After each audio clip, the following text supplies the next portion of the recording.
Bem, amigos do Quinto Elemento, estamos de volta em Lisboa. Dessa vez sem ovos Benedict e sem abatanado, no máximo uma aguinha, mas é por um outro motivo. Não é porque os ovos viraram artigo de luxo, muito embora tenham virado, né? Impressionante isso.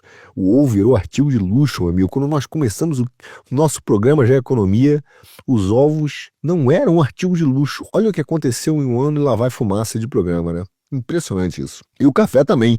Veja bem como ovos e café viraram artigos de luxo. Inacreditável. Pois bem, meu caro, essa é a realidade, né? Mas é porque essa semana eu quase morri, né? A realidade é essa. Peguei uma influenza ou um Covid, não sei exatamente o que. Meus amigos, eu quase não consegui levantar da cama e não tinha força sequer para pegar o telefone celular. Quase que o programa não sai. Graças a Deus, o Senhor foi misericordioso e me deu uma força extra para a gente poder gravar o programa. Então, se eu der aquela fungadinha básica, aquela tossida, saibam que é mais forte do que eu, porque evidentemente não é da minha vontade que isso aconteça, mas existe ainda um resquício de gripe, pelo menos, digamos assim, comigo aqui. A situação foi punk, mas graças a Deus, nos sustentou. E é importante, né, entender o momento que a gente está vivendo, porque Deus tem que nos sustentar mesmo, porque a crise já chegou e já chegou na Ásia e chegou firme. Aliás, a melhor forma de simplificar o mundo ou dizer o que está acontecendo no mundo foi uma frase que eu li recentemente no livro Hegel e o Estado. Ele fala o seguinte: quando a construção de um mundo desaba, são soterrados sob as ruínas também as ideias que o conceberam e os sonhos que o penetram. Essa frase sintetiza bem o momento que nós estamos vivendo. Um mundo liberal, que foi neoliberal, extremamente planejado nos últimos 20, 30 anos, foi soterrado sob as ruínas do seu próprio desabamento. Só que com ele vieram as ideias, isso tem a ver com autores e soluções, não só de filosofia política, né? Não só da política, nem filósofos, mas também de modelos matemáticos, de soluções financeiras. Esses modelos também estão caindo, assim como os sonhos que o penetraram, ou seja, a visão de mundo desses caras. Claro que eles não querem que isso aconteça, né? Eles não vão morrer suavemente. Então é óbvio que existe uma reação neoliberal que está gritando mais do que nunca para poder tentar sobreviver e manter a estrutura do seu mundo de pé. E é claro que isso tem a ver com o quê?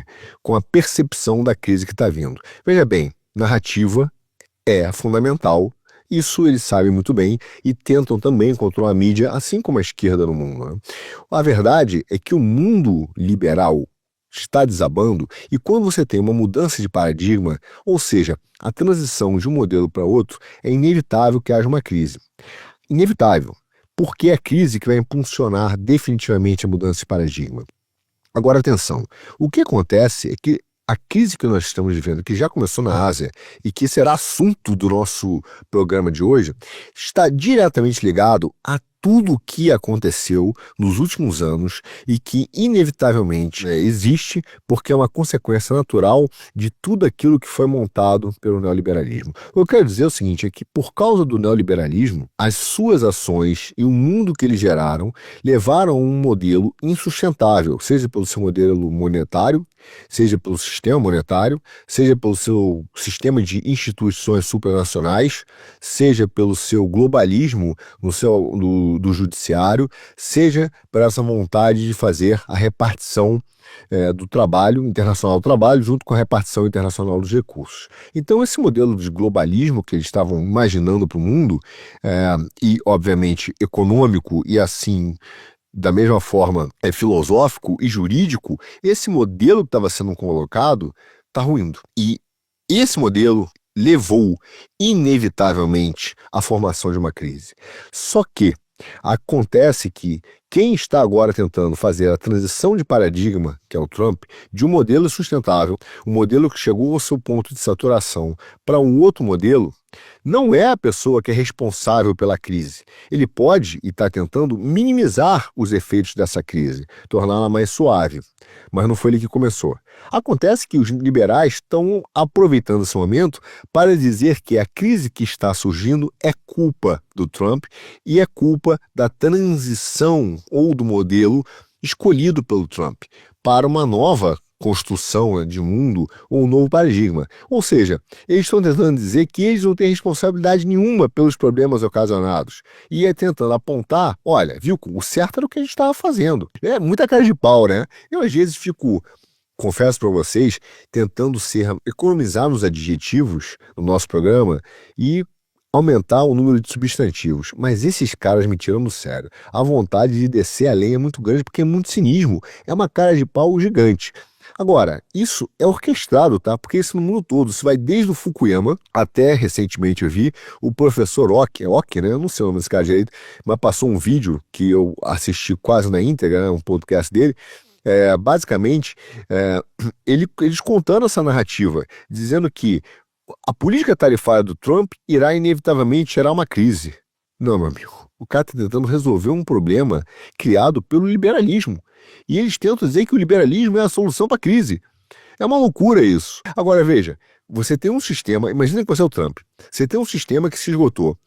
As pessoas não aguentam mais, deu errado para elas. É um modelo de Bretton Woods, um sistema monetário baseado na dívida perpétua, a perda do valor do seu dinheiro constantemente, um globalismo onde você simplesmente não tem mais a soberania do seu país, o seu voto vale muito pouco, a sua influência nas coisas importantes da sua vida são ínfimas, você está vendo um regulador global querer mandar na sua vida e impor restrição e ordem em tudo que tem a ver com você, inclusive a educação do seu filho. Você reclama desse sistema, quer alterar esse sistema vai gerar uma crise e simplesmente a pergunta é: quais são as soluções que esse cara tem para substituir um modelo que deu errado, que se esgotou, para um novo modelo? Ele tem poucas soluções. Eu não vou dizer que eu sou um grande fã das políticas tarifárias do Trump e vou defender ou passar pano para elas.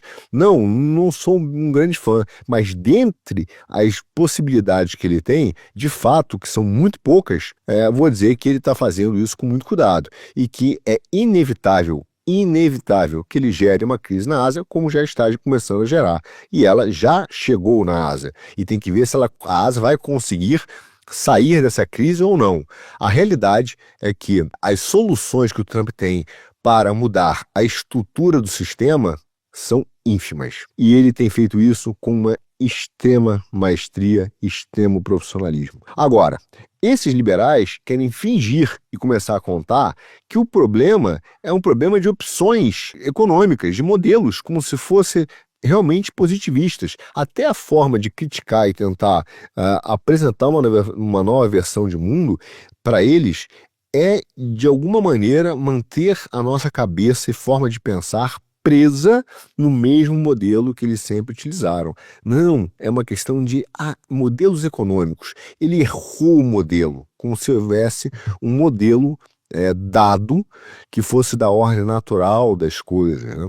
Enfim, o que eu quero dizer para vocês é que eles já contam a história da crise que está vindo na Ásia como se fosse a culpa das políticas do Trump e não da inevitabilidade dessa crise por causa do sistema monetário de Bretton Woods, da globalização e do rentismo baseado em dívidas perpétuas. Bom, outro dia vi esse vídeo aí do professor Roque, a Doc, esqueci o nome dele, mas você sabe quem é, né? E ele conta e começa a explicar a historinha oficial do jornal do neoliberalismo, no melhor estilo TV Globo neoliberal, no estilo Partido Novo, que conta a versão oficial, né, a versão patrocinada dos fatos. É exatamente isso. Ao criticar as tarifas do Trump, ele remete à história de que as tarifas, em 1929, geraram a crise, a Grande Depressão. O que se não falso, pelo menos extremamente questionável, tá? E essa história é muito simples, para quem conhece um pouquinho de história. A gente sabe que, de fato, o que acontece é que, desde aquela época, os neoliberais demonizaram uma lei, tá, que foi feita por dois senadores, que eram o Reed Smoot e o Williams Hawley. E eles, na verdade, criaram uma lei tá? Que basicamente aumentavam as tarifas de uma série de produtos com uma visão protecionista da indústria e de alguns mercados americanos. Bom, a oposição, na época, ao presidente Coolidge, começou a dizer então que a lei levaria inevitavelmente a uma depressão, etc. e tal. Claro que quando ele conta essa história, eles esquecem de mencionar o colapso que teve em 1914 e até mesmo a depressão que já está em 29, né? Óbvio, porque tem que encaixar na versão oficial, né? E aí eles falam que como houve a Grande Depressão em seguida, a culpa, o mito, né, é de que o protecionismo causou a Grande Depressão. Claro que sem comentar a catástrofe neoliberal ou liberal de 14 e de 29, óbvio. Claro que é para criar uma distração. O fato é que já existe uma série de trabalhos recentes, inclusive do Alfred Eckers, que examinou os eventos de forma bastante aprofundada, e ele viu que concluiu que as tarifas não tinham, como afirmavam os liberais, atingindo a máxima histórica do aumento de tarifas, etc., e que tinha causado um problema sistêmico, até porque mais de 2/3 das importações americanas, na época, foram preservadas. As tarifas foram elevadas, ou o protecionismo foi feito para apenas 1/3 das importações. Ou seja, esse mito do que foi criado era exatamente para criar uma distração e um movimento político que defendesse a causa liberal. E é exatamente a mesma, impressionante mesmo, a mesma história que estão voltando a contar para as pessoas agora, já prevendo a crise que eles causaram, querer colocar a culpa numa política mais protecionista, que é uma das poucas medidas que podem ser tomadas para compensar um sistema monetário que está completamente desbalanceado e que não existe solução fácil para um problema que nós comentamos aqui no Geoeconomia desde o início do programa.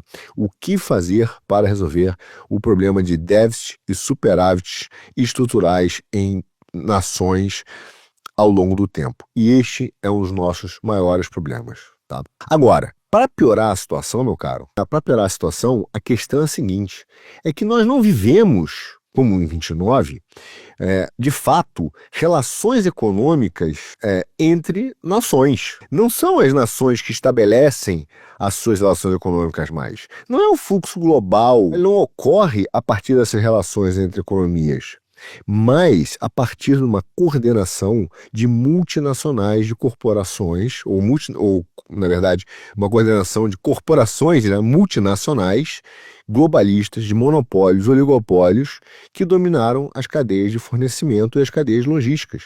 A gente sabe que hoje as nações, ou grande parte delas, foram capturadas por esses sistemas globalistas e de empresas e corporações. Não tem sequer nenhum contexto real como nós tínhamos em 29, de a própria estrutura econômica ser completamente diferente. Ou seja, eu fiz esse preâmbulo, digamos assim, porque é muita sem vergonhice, e já para preservar, colocar uma vacina mesmo, porque é melhor do que o antídoto, né? Uma vacina intelectual na gente, em vocês, para que a gente possa se precaver contra a maldade desse raciocínio, que é inevitável e já está começando a circular. Mas por que eu digo que a crise na China também, a crise chegou na Ásia?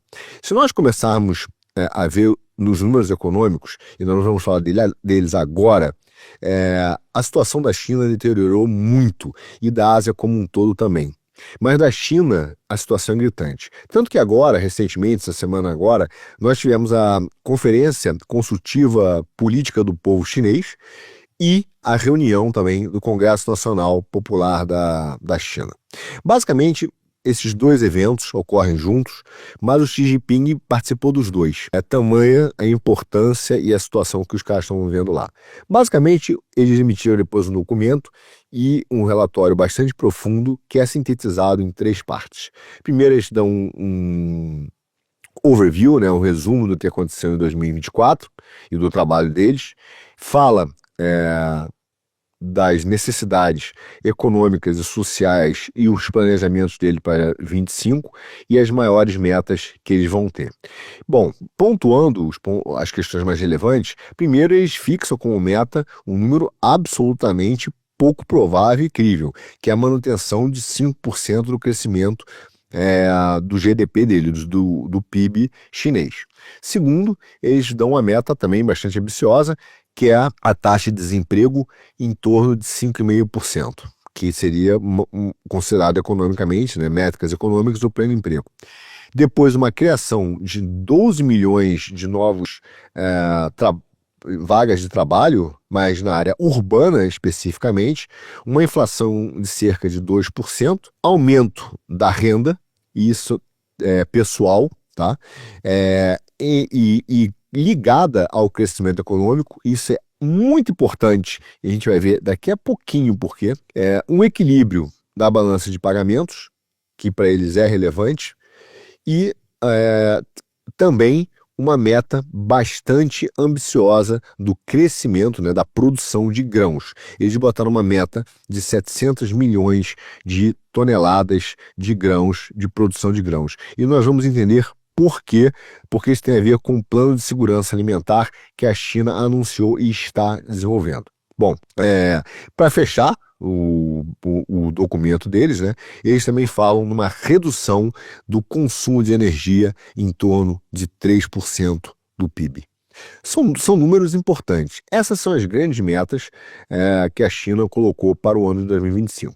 Bom, vamos lá. A China está exportando mais do que nunca, tá? Só que isso não é bom. Exatamente, porque a economia está enfraquecendo. Se você olha só o comércio exterior, a verdade é que ele está se desenvolvendo, sem dúvida, mas numa via de mão única. As exportações estão crescendo, só que as exportações estão caindo, e caindo muito rápido para níveis alarmantes. O país está vendendo mais do que nunca para o mundo todo, mas está comprando cada vez menos. Nos 2 primeiros meses do ano, as exportações chinesas aumentaram para 540 bilhões de dólares aproximadamente, só que as importações caíram quase 9%. Quer dizer, o resultado é que ela teve um superávit comercial da ordem de 171 bilhões de dólares, o que aparentemente é bom. Mas o problema é que a economia interna, que é a grande meta da China, que é desenvolver essa economia interna para poder se livrar das armadilhas, né, ou da dependência externa, não está dando certo.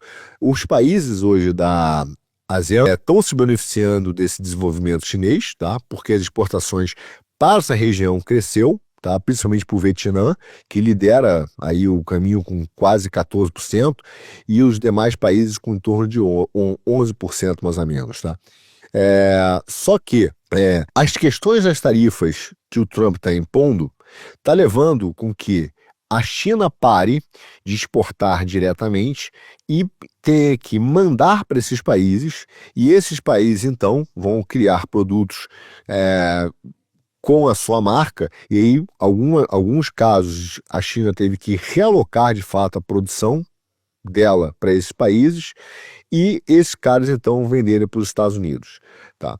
O que está acontecendo então é que esses países da ASEAN ou estão vendendo produtos com o rebranding, digamos assim, né? Com uma marca, recolocando a marca, ou só alterando a marca, né? Só alterando o selo da China para esses caras. Mas a realidade é que para fazer isso, há uma perda financeira e há um aumento de custo indireto.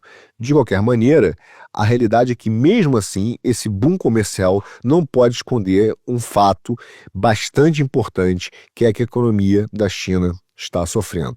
Então, é óbvio que a fraqueza das importações é preocupante, porque ela mostra que a demanda doméstica continua muito fraca. Então, as exportações estão avançadíssimas e estão sendo aceleradas, até com medo das tarifas do Trump, então estão sendo vendidos a toque de caixa para não manter estoques, por exemplo, na China.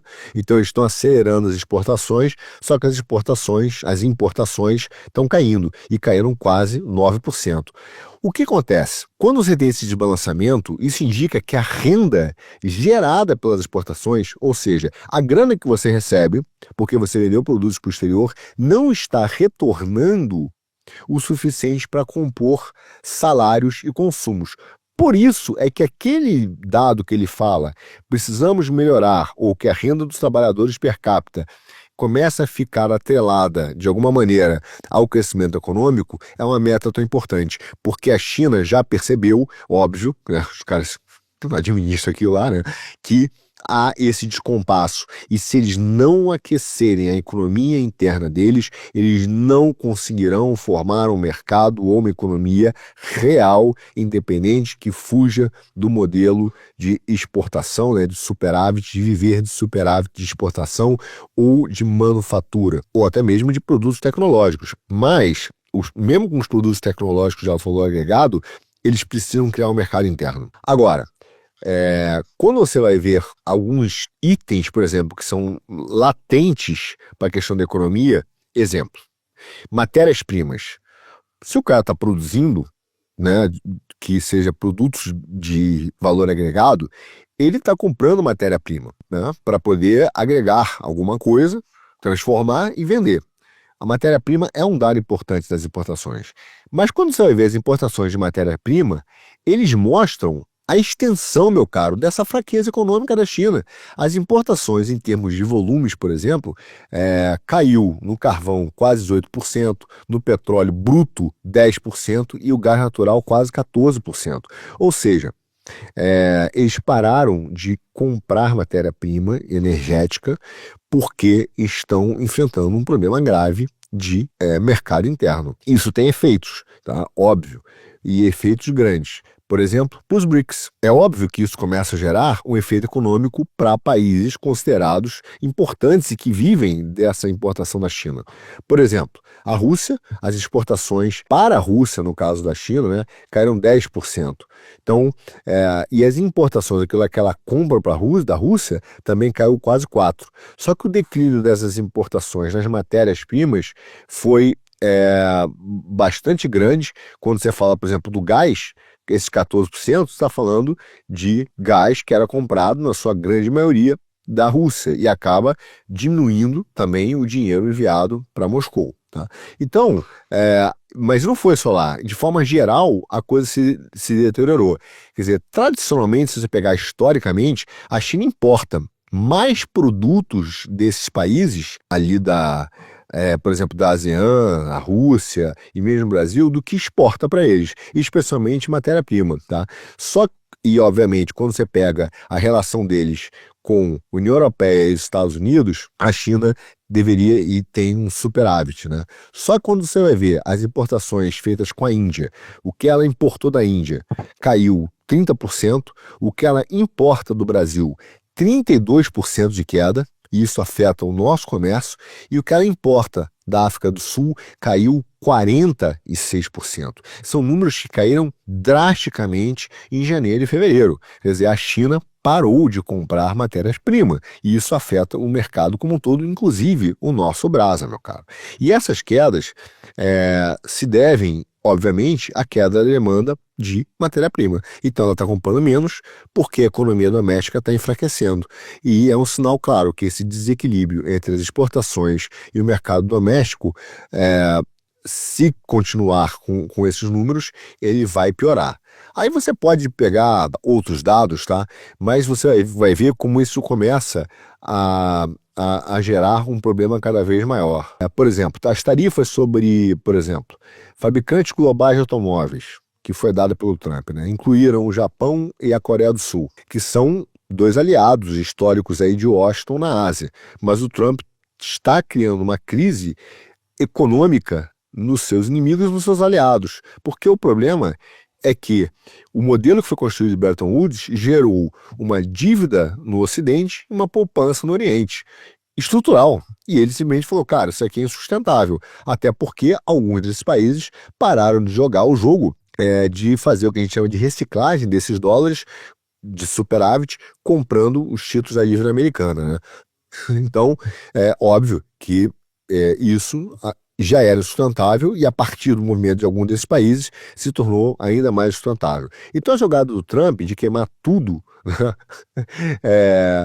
coloca as economias que estão em desenvolvimento da Ásia em um lugar de fato cada vez mais precários. Se você pegar os bancos centrais, movimentos dos bancos centrais da Indonésia, da Coreia do Sul, da Tailândia, todos nessas semanas cortaram taxa de juros. Tá? Só que a chance de que eles consigam barrar os efeitos econômicos das tarifas é quase nenhum, mesmo com a redução da taxa de juros para tentar estimular a economia.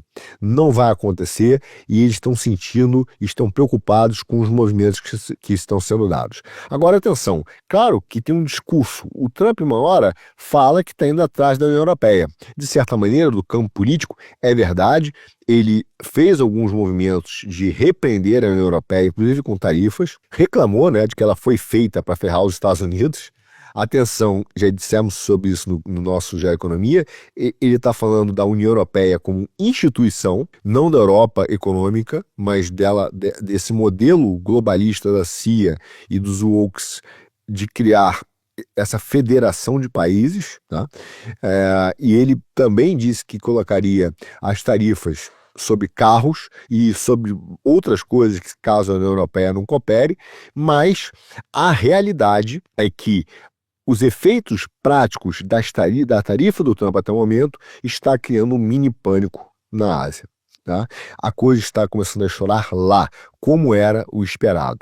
E achar que isso não foi planejado é basicamente uma ingenuidade.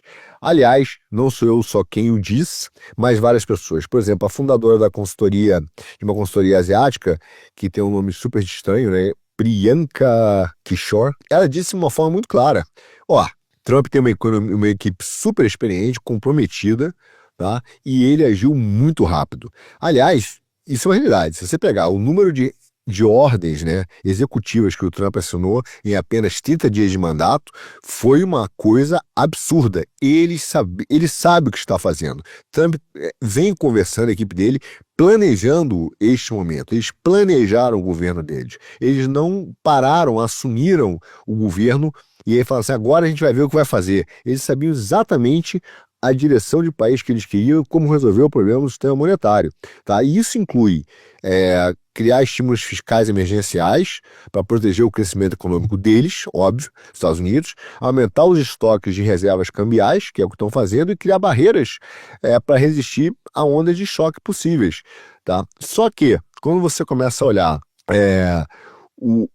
a diferença do Trump 1.0 para o Trump 2.0 é enorme. Quer dizer, você teve um superávit comercial, a China tem historicamente um superávit comercial com a ASEAN, por exemplo, que dobrou desde o primeiro ano do governo Trump. Agora, isso significa que o fato desse superávit ter dobrado, tá, e ter aumentado é um lembrete que as esperanças que a China poderia ser um motor de crescimento e que os Estados Unidos não poderiam sustentar mais a economia mundial na verdade, uma farsa. Porque, apesar do crescimento econômico da China e das relações com os países da ASEAN ter dobrado, o fato que, como a China não tem um mercado interno ainda robusto, ela não consegue ter musculatura para sustentar outras economias. Tá? No ano passado, por exemplo, as exportações líquidas da China, em termos de exportação, constituíram a maior fatia do PIB mundial desde 97. Um terço do PIB mundial foi exportações líquidas da China. Vale a pena, é importante você ter esse marcador na cabeça, porque a Ásia, que está em desenvolvimento, ela se preocupa com as tarifas de Trump e com a eventual deflação chinesa.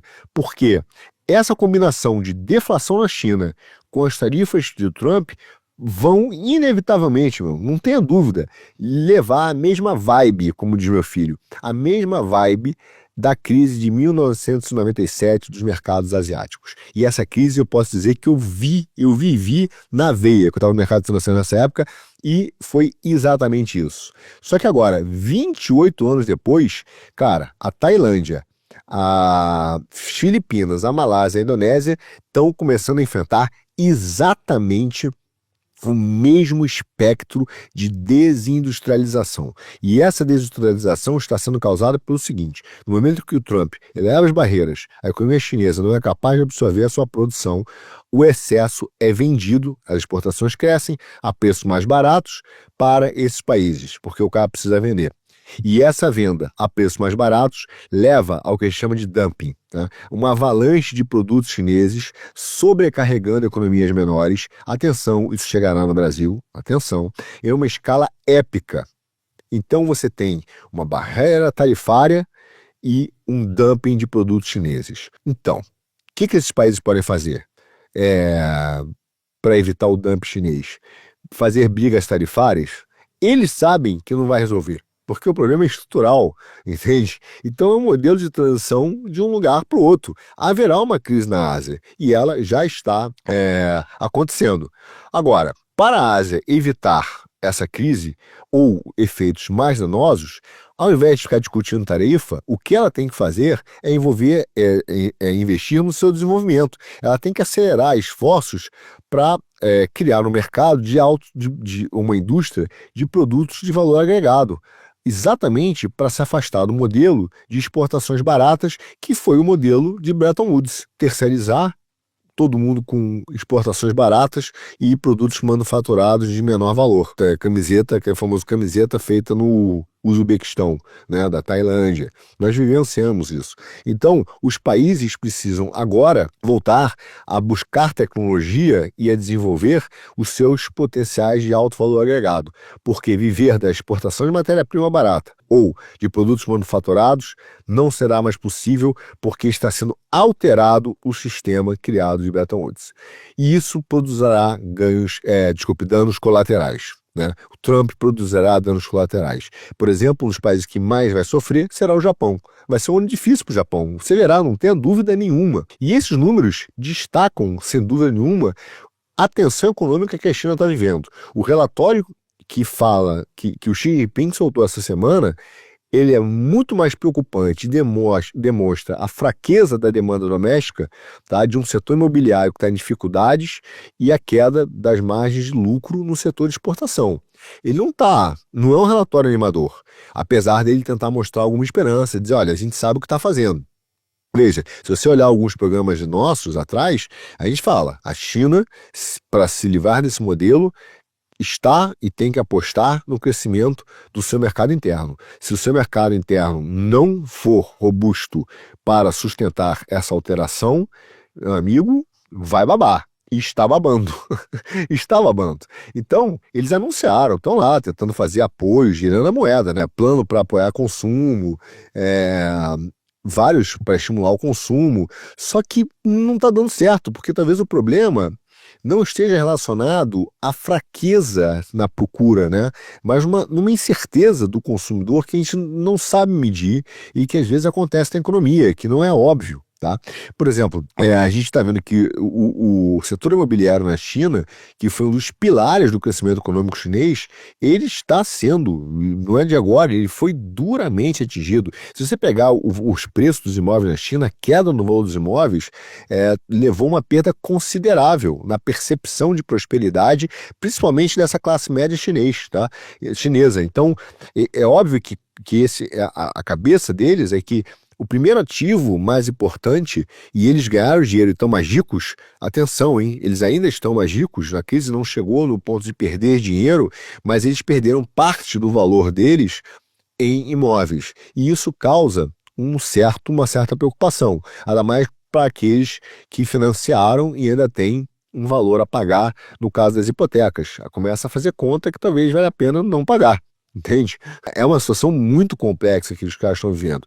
Então ele tem uma combinação de valor dos ativos, né, imobiliários reduzindo, obrigações financeiras, que são juros, aumentando e crescentes, e uma incerteza sobre o futuro econômico. Isso é exatamente a combinação perfeita de uma bomba que está se formando.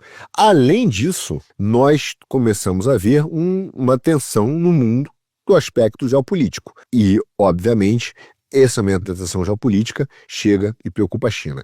Eu vou fazer agora uma transição, até para falar desse aspecto geopolítico, e principalmente desse momento em que os Estados Unidos tiram o pé do acelerador ou fecha o guarda-chuva de segurança do mundo, que eles sempre falaram. Porque vale a pena comentar um caso que aconteceu essa semana, até porque ele foi meio divertido, a percepção desse caso no Brasil, pelo menos no Twitter, até de alguns caras que eu li, que chega a ser engraçado a análise deles. Eu vou contar a história rapidamente para vocês. A Reuters fez uma matéria e citando 3 fontes, obviamente não identificadas, né, porque é assim que o jornalismo trabalha, né, são em off, mas disseram que negociadores dos Estados Unidos pressionaram o Zelensky, né, a assinar um acordo crítico sobre as terras raras e sobre os minerais. E que em algum momento eles inclusive falaram que se o Zelensky não assinasse esse acordo de terras, haveria restrições ao acesso ao Starlink, que é a empresa, o sistema de satélites que é da SpaceX lá do Musk. Essa é uma história que, veja bem, ela faz sentido a priori, porque até quando você olha os movimentos, o Zelensky disse não vou assinar isso nem a pau, uma semana depois ele está dizendo não, vamos conversar. Pode ser por outros motivos, pode não ter acontecido, tá? Segundo essa matéria, aconteceu. Mas eu não confio na imprensa e sugiro você também a não confiar. Mas, de fato, ela foi divulgada. Essa notícia levou uma reação da Polônia. A Polônia foi lá e gritou, porque ela falou, quem financia o acesso da Ucrânia, do Starlink, sou eu. Quer dizer, quem paga a conta sou eu, Polônia. Entendeu? Desde que começou a guerra, né, que a Rússia invadiu a Ucrânia, a Polônia forneceu cerca de 20 mil unidades dos satélites da Starlink, tá? E cobriu todos os custos de manutenção. Todos. Então, ele falou, cara, quem paga sou eu. Que história é essa? Como é que você está falando que vai cortar o acesso do cara que sou eu que pago? Na mesma hora, o Musk meteu no Twitter e disse que isso é uma mentira, né? Tweetou. O mais engraçado disso é o seguinte, claro que teve gente que falou que isso é fake news, eu começo aquela discussão, tem um momento que a coisa vira meio quinta série, né? Eu não sei o que acontece, mas ela vira meio quinta série, principalmente no Brasil. Aí é engraçado, porque o cara ali fala assim, isso é uma fake news gerada por desinformação. Pode ser, pelo da Reuters, mas pode ser. Aí o cara vê assim, qual é a fonte que diz que é fake news e que isso não aconteceu? O cara bota assim, é que o Musk tweetou. Porra, ufa, claro, imagina se isso tivesse acontecido ele ia dizer assim, é verdade. Quer dizer, veja você, não dá para acreditar nem na Reuters, nem no Twitter do Musk, me desculpe, assim, é um dado que nós não sabemos de fato quais as chances de ter acontecido ou não ter acontecido, né? Vamos ser sinceros, né? Não existe, não é óbvio que a gente não tem ideia, né? Enfim, mas chega a ser engraçado. O fato é que tá bom, beleza, ele disse que não, isso nunca aconteceu, mas a gente tem que se lembrar que ele também já se recusou, e isso ele admitiu, a, por exemplo, ativar a Starlink lá na Crimeia, porque ele disse que não seria cúmplice do grande ato de guerra quando os ucranianos queriam ativar os drones marítimos lá na Crimeia para atacar os navios russos. Então, a coisa não é bem assim, que ele está do lado de um, do outro. Tem um lado meio cinzento dessa história, entendeu? Tanto é que o ministro de Defesa da Ucrânia, que é o Rustem Umerov, disse que o país está explorando alternativas ao Starlink como alternativa à comunicação das linhas de frente, e tá vendo quais são.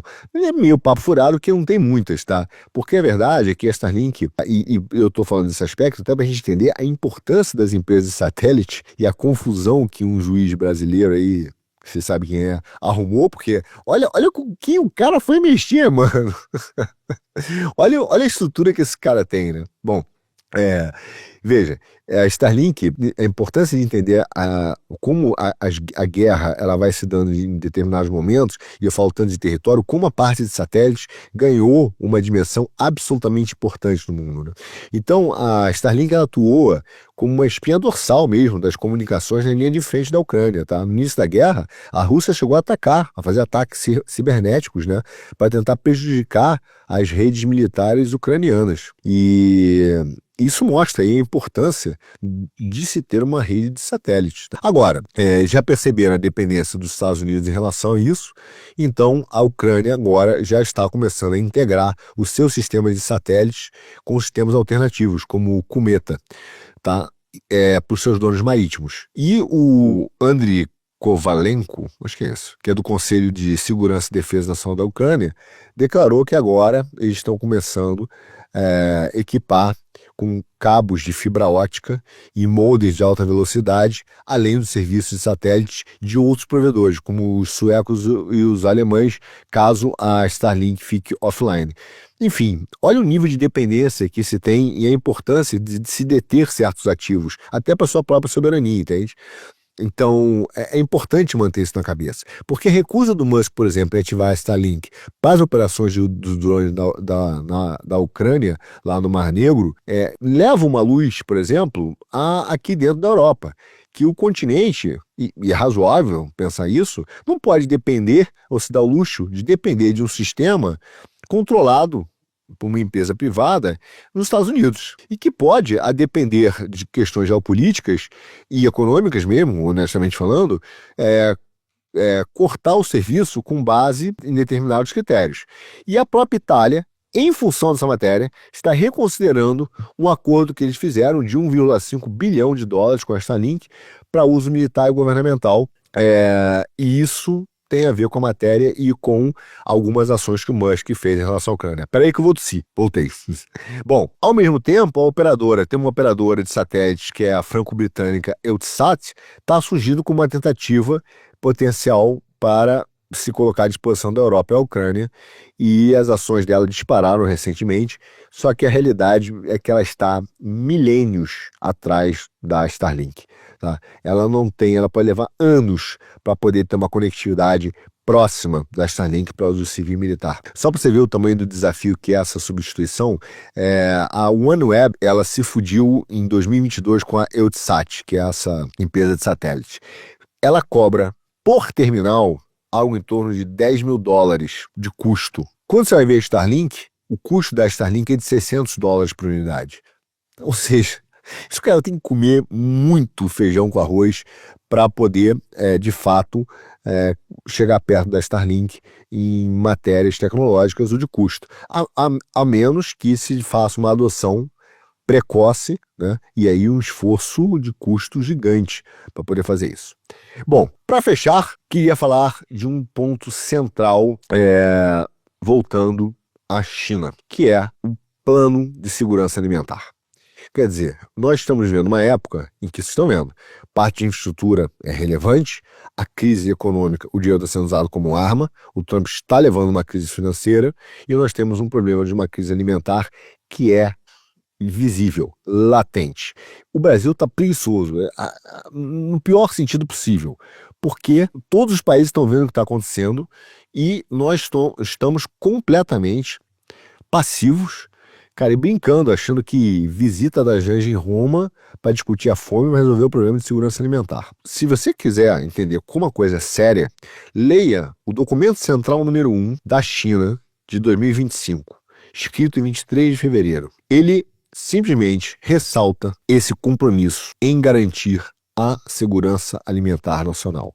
Mas veja, se não quiser ouvir bravata, se não quiser ouvir slogan, né, do Sidônio, conversa fiada de deputado, veja o que é um plano real de segurança alimentar. Porque, para mim, foi um dos documentos mais importantes de uma declaração política do que é um governo planejando metas nacionais. E eu digo isso, não é defendendo o chinês como vamos dizer, o cara está fazendo propaganda. Não, de fato, existe um plano e esse plano é muito claro. E ele vai lá e bota quais são os problemas centrais e o que os caras vão perseguir. E não é essa conversa fiada que nós vivemos. Bom, para vocês entenderem, para 2025 agora, a primeira coisa que a China fala é revitalização rural. Eles querem modernização agrícola e garantia de suprimento de alimentos do país em meio ao que eles chamaram de desafios, mas que é uma crise geopolítica internacional e desafios nacionais. O plano deles para 2025 destaca 6 grandes áreas. Primeiro, garantir um fornecimento estável de grãos e produtos agrícolas essenciais. 2, eles querem consolidar alguns ganhos que tiveram de redução da pobreza, porque sabem que foi impulsionado pelo governo, mas que não se sustenta. 3, eles precisam desenvolver indústrias locais. 4, eles querem promover a construção rural. E eu vou explicar o que é isso. 5, melhorar a governança rural. E 6, otimizar a alocação de recursos em áreas rurais. Isso que eles chamaram de grandes áreas. Mas à medida que a segurança para eles alimentar se tornou um problema global, eles falam isso, eles não falam apenas de desafios locais. Eles estão dizendo que existe uma preocupação cada vez mais urgente da segurança alimentar global. Então, eles colocaram como uma meta de alcançar a autossuficiência agrícola e entendem que isso é essencial para a estabilidade interna quanto para o cenário alimentar global mais amplo. Então ele está dizendo, não é só para sustentar aqui e garantir a gente, é que haverá uma crise de comida global, haverá uma crise de alimentos global. E veja bem, você está falando de um país cuja a espinha dorsal da sua economia é a agricultura, tá? A China é um país agrícola também, só que ela está passando por uma transformação. E eles mesmos dizem que eles não querem ser apenas agora um país enorme com pequenos fazendeiros, mas eles querem ser uma nação grande e forte agrícola. Eles estão colocando para dizer o seguinte, eu serei uma grande e forte nação agrícola. Veja, eles têm mais de 1,4 bilhão de pessoas para alimentar e é um desafio bastante profundo, tá? E eles colocam isso claramente, eles falam das tensões geopolíticas, falam das mudanças das relações comerciais, falam de questões de pressões ambientais, tudo isso eles entendem que é importante para criar um ambiente de seguro de alimento. E a frase mais impactante para mim, realmente é doloroso ter que ouvir isso, é difícil, mas foi do Xi Jinping. Ele falou o seguinte, a comida do povo chinês deve ser feita e permanecer na mão dos chineses. Então, os formuladores da política da China têm colocado consistentemente a segurança alimentar em primeiro plano e colocaram como prioridade nacional máxima. Como os caras vão fazer isso? Primeiro, eles estão criando o que eles chamaram de garantir o fornecimento de grãos, tá? A China tem um aspecto interessante. Ela é o maior produtor e, ao mesmo tempo, importador agrícola do mundo. Ela desempenha um papel importantíssimo economicamente nos mercados globais de grãos. Ela importa algo em torno de 157 milhões de toneladas de grãos e soja, apenas no ano passado. Agora, apesar da produção recorde de grãos, a necessidade da China de aumentar a produção contínua, de aumentar a produção e crescer, em grande parte, os seus grãos, também está relacionado ao seu crescimento populacional. Só que ela não tem crescido tudo aquilo de população que ela queria, também tem envelhecido. Só que o fator principal que tem assustado os planejadores da economia chinesa é a mudança alimentar, do perfil mesmo. Por quê? Como os chineses ficaram mais ricos, os hábitos alimentares mudaram. Então você teve um aumento do consumo de... Anota aí, para ver se você entende por que as coisas estão subindo de preço. Ovos, eles estão consumindo mais ovos, meu caro. Carne, estão consumindo mais carne. E laticínios. Esses 3 itens não faziam parte da grande maioria do povo chinês como hábito. E passou a fazer porque eles melhoraram de renda. Assim como o café, que era considerado uma especiaria. Era raríssimo as pessoas terem acesso ao café. Só que isso se tornou um hábito da classe média chinesa. Imagina 1,4 bilhão de pessoas, de repente, começam a comer carne, ovo e leite. Entende? Então, com a evolução desses hábitos alimentares, os caras entenderam que precisam manter um suprimento de grãos estável e que manter um estoque se tornou ainda mais essencial. Então, a produção de grãos, ela continua sendo, se você olhar o relatório, uma pedra angular da estratégia de segurança alimentar deles. Esse documento número 1 de 2025, ele descreve lá uma estratégia com várias facetas, né? Que é estabilizar as áreas de plantio de grãos, aumentar a produtividade, melhorar a qualidade das colheitas, tudo isso o cara bota lá. Mas ele prioriza a expansão da produção de soja. Atenção, Paraná, tá ouvindo? Expansão da produção de soja e sementes oleaginosas, né, que tem a ver com o amendoim, por exemplo, enquanto alavanca, né, a biotecnologia e subsídios para os agricultores. Enquanto no Brasil falam que o agro mata, os caras estão botando o agro como prioridade nacional, prioridade máxima. Não existe maior Você entende a diferença do problema que a gente vive? Então, enquanto no Brasil o agronegócio é perseguido, não é só pelo governo atual, mas por órgãos de controle como o IBAMA, porra, como o Ministério Público, como o Ministério do Meio Ambiente, como pela mídia, na China, os caras estão colocando o agro como prioridade nacional, porque haverá uma crise alimentar. Tanto que houve uma conferência do Conselho de Estado, uma conferência de imprensa do Conselho de Estado, que aconteceu agora, 24 de fevereiro, as autoridades reiteraram que a segurança alimentar continua sendo uma prioridade máxima. Enquanto isso, o governo do PT está criando dumping para destruir o agro nacional. Você entende a maluquice que a gente está vivendo? Que responsabilidade. O Brasil está se colocando numa posição de suicídio como país. O diretor do Escritório Central de Assuntos Rurais da China, que é o Han Wenxiu, acho que é isso. Ele alertou o seguinte: não pode ter complacência não. Ele botou o seguinte, abre aspas, a produção de grãos deve ser fortalecida, não relaxada, ok? Essa frase dele na conferência de imprensa, ou seja, ele falou o seguinte, se as flutuações de preço para cima ou para baixo, não importa não importa se a gente vai perder dinheiro, isso não é relevante para a segurança alimentar. Não importa o preço, nós não podemos deixar a segurança da alimentação da China na mão de outros. Agora, quando a China começa a diminuir a sua compra de terceiros, significa que ela não vai parar de comprar do Brasil. Então, nós começaremos a não ter clientes para vender os nossos produtos, que é alimentares, e também vamos começar a ter um problema, porque o nosso agro está sendo perseguido. Então nós vamos começar a ter um problema de alimentos que virou um problema mundial, tá? Então o governo agora tem uma agenda pró-agricultores. E para proteger mantê-los motivados, eles estão introduzindo uma série de medidas, uma série de políticas que envolve taxa mínima de compra para o arroz e para o trigo, garantindo mercado, garantindo determinado volume, incluindo em várias províncias, dividindo por províncias, tá? Juntamente com a expansão do armazenamento de grãos em províncias importantes. Para você entender o impacto disso, de 2003 a 2013, a produção doméstica de grãos aumentou de 430 milhões de toneladas para mais de 600 milhões, ok? Especialmente em regiões chaves da China, como o Nordeste da China, ali perto do rio Yangtze, e também no Norte da China.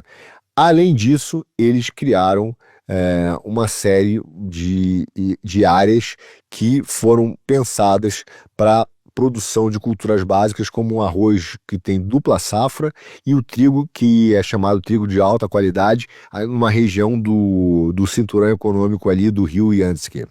Em 2024, ano passado, a produção de grãos atingiu um recorde de máximo, quer dizer, ela era 430 milhões em 2003, e em 2013 bateu 600, em 2024 subiu para 706 milhões de toneladas. Ou seja, os caras têm crescido, né? E crescido o volume com força. Lembre-se que eles querem chegar a números ainda maiores.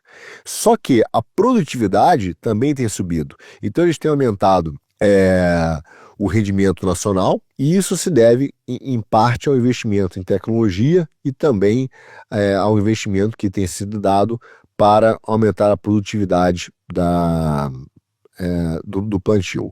Ou seja, para continuar nessa trajetória, o Ministério lá criou uma meta ainda mais ambiciosa. Eles querem aumentar a produção de grãos em mais de 50 milhões de toneladas, então aumentar em torno de 8%, e manter uma produtividade de terras agrícolas também dedicada ao cultivo de grãos. Ou seja, eles estão olhando métrica e produtividade. E criaram planos específicos em consonância com esse objetivo macro. Então eles têm o Plano Agrícola Quinquenal da China e tem uma meta de produção anual que vai ultrapassar 770 milhões de toneladas e um esforço da produção nacional de soja para 23 milhões de toneladas até 2025. Ou seja, o governo central está claramente dando um sinal que vai reduzir a dependência de importações de países ocidentais. em meio ao que ele acha que é um cenário de incerteza global, entende? Além disso, eles estão acelerando a pesquisa e aplicação mesmo de máquinas agrícolas avançadíssimas, produzidas internamente, todos esses sistemas agrícolas inteligentes, incluindo inteligência artificial, 5G, Big Data e sistemas de baixa altitude, né, para aumentar a eficiência do setor agrícola. Ou seja, não estamos falando só do agro em si, o cara está olhando todo o ecossistema, tecnologia, máquinas, inteligência artificial, Big Data, como é que isso tudo se interage para aumentar a eficiência do meu agro, entende?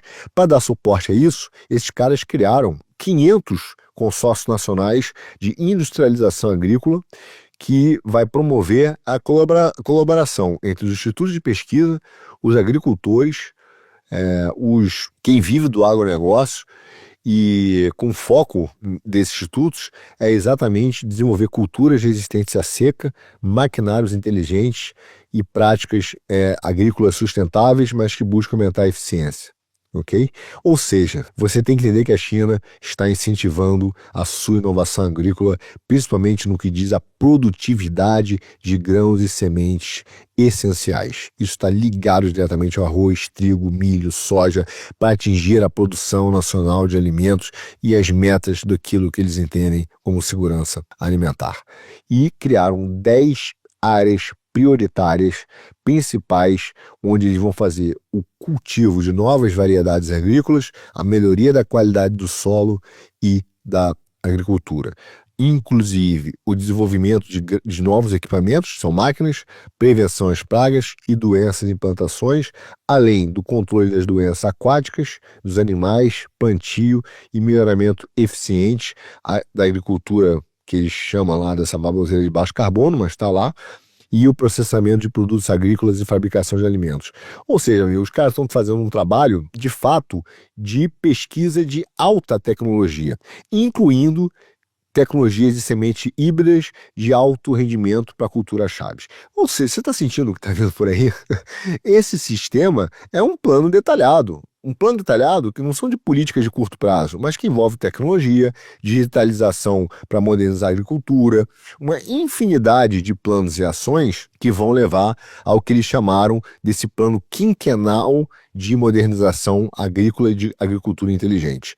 Tá? É isso que é um plano detalhado, quando você vai ver um plano realmente detalhado de desenvolvimento da sua agricultura. Agora, eles têm problemas sérios, econômicos e também de mão de obra, porque o aumento da renda deles está levando a mudança nessas preferências de gosto alimentar, como eu falei, e na estrutura de consumo de alimentos, com consumidores exigindo maior quantidade de produto, que é razoável, de proteína animal, laticínios mais caros, né, como açúcar, por exemplo, óleo, alimentos processados, e isso está se refletindo no aumento de preços globais. Veja, esse ano a China será responsável por 31% do aumento global total do consumo de proteína. Tá? Então, o crescimento contínuo da classe média do país significa que a demanda total de alimentos na China vai aumentar em torno do que temos hoje, de 20% a 30% até 2050. Enquanto a demanda por carne, tá? Tipo carne bovina e laticínios, vai quase dobrar. Quer dizer, você teve esse ano um aumento de 30% da demanda total de proteína, foi explicado pela demanda chinesa, só que o aumento da quantidade de alimentos que eles vão demandar também será de 20% a 30% até 2050, sendo que o aumento de carne bovina e laticínios vai dobrar. Ou seja, além dos caras estarem comendo mais, eles vão pressionar o mercado de preços no mundo e, ao mesmo tempo, irão tentar criar a sua independência de uma série de produtos e produtores. Bom, esse é o quadro, meu amigo. Esse é o quadro que estamos vendo. A crise na Ásia realmente chegou, ela ainda não se materializou no mercado financeiro, ela está se materializando nas indústrias, o Trump está começando a criar esse problema, você já vê os números piorando, já vê alguns países preocupados, a China já enfrentam um problema interno grave que ainda não é sentido externamente. Isso significa que virá uma crise do sistema financeiro em algum momento. Essa crise ainda não se manifestou, mas virá. E a gente tem que ter muito cuidado com a visão dos liberais de que eles vão tentar culpar as políticas econômicas do Trump pela crise, enquanto foram eles que criaram isso. Agora, existe uma série de fatores. Volto a dizer, a República da Tecnologia, a República Tecnológica ainda briga para criar suas próprias regras. Você está vendo que tudo está virando arma, desde a tecnologia aos satélites do Musk, a alimento, a história, energia, tudo virou arma nessa grande guerra que nós já vivemos. A China fez avanços significativos para garantir a sua segurança alimentar. Ela está trabalhando para a sua autossuficiência agrícola. E, resumindo, ela está de fato pensando em como o ovo não vai faltar na mesa do seu povo, nem ficar tão caro, enquanto nós no Brasil viramos torcedores. Se isso vai dar certo ou não, você já sabe, né? Será assunto para um dos nossos próximos Já Economia.